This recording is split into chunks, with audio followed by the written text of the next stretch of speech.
কিছুদিন আগে আসা মেসেঞ্জারের নতুন update end to end caption already সবাই পেয়ে গেছেন, অনেকে আবার সেট করে ফেলছেন পিন কোড, কিন্তু আবার অনেকেই পিন কোড ভুলেও গেছেন।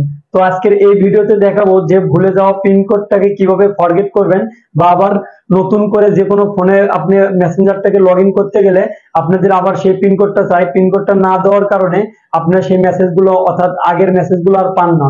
তো আজকের এই ভিডিওতে আমি পুরো প্রসেসটি দেখিয়ে দেবো যে কিভাবে আগের মেসেজগুলো ফিরিয়ে আনবেন এবং আগে যে পিন কোডটি দিয়েছিলেন সেটা কিভাবে রিসেট পিন করবেন। তো ভিডিওটি স্কিপ না করে পুরো ভিডিওটি কন্টিনিউ করার অনুরোধ রইল। মেসেঞ্জারের এন্ড টু এন্ড ক্যাপশনের পিন রিসেট করার জন্য সর্বপ্রথম আপনার ফোন থেকে চলে আসবেন আপনার ফোনের মেসেঞ্জারে। তো আমি আমার ফোন থেকে আমার ফোনের মেসেঞ্জারে চলে আসলাম। মেসেঞ্জারে আসার পর একটু লোডিং হবে, উপরের দিকে থ্রি ডট আইকন দেখতে পারবেন, এখানে একটা ক্লিক করে দিবেন। সো আমি এখানে একটা ক্লিক করে দিলাম। দেওয়ার পর এই যে একটা সেটিংস আইকন দেখতে পারবেন উপরের দিকে, এখানে একটা ক্লিক করে দিবেন। তো আমি এখানে একটা ক্লিক করে দিলাম। দেওয়ার পর একটু স্ক্রল করে নিচে আসলে পেয়ে যাবেন একটা অপশন প্রাইভেসি এন্ড সিকিউরিটি, এখানে একটা ক্লিক করে দিবেন প্রাইভেসিতে। তো আমি প্রাইভেসিতে একটা ক্লিক করে দিলাম।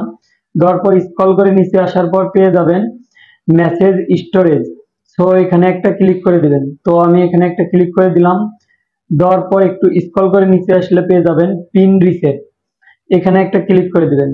তো আমি এখানে একটা ক্লিক করে দিলাম।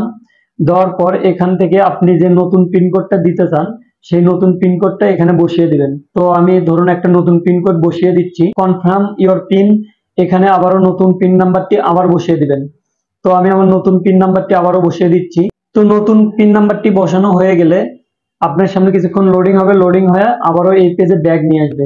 তার মানে আপনার পিনটি রিসেট করা হয়ে গেছে। এখন থেকে আপনি নতুন ডিভাইসে লগ ইন করতে গেলে বর্তমানে যেই পিন কোডটি দিলেন সেই পিন কোডটি দিয়েই লগ ইন করতে পারবেন। এই যে আপনি নিচে আরেকটা অপশন দেখতে পাচ্ছেন জেনারেট 40 কোড, আপনি চাইলে এখানে একটা ক্লিক করে দিয়ে এই যে দেখতে পারবেন অনেকগুলো কোড আপনার সামনে শো করবে। এই কোডগুলো আপনি স্ক্রিনশট দিয়ে কিংবা লিখে রাখতে পারেন। এই কোডগুলো দিয়ে পরবর্তী আপনার পিন কোড যদি মনে হেরে যায়, পরবর্তী আপনি এই কোডগুলো দিয়ে আপনার মেসেঞ্জারটি লগ ইন করতে পারবেন। সো ভিডিওটি যদি একটু উপকৃত মনে হয় অবশ্যই ভিডিওতে একটা লাইক দিয়ে চ্যানেলটি সাবস্ক্রাইব করে রাখবেন।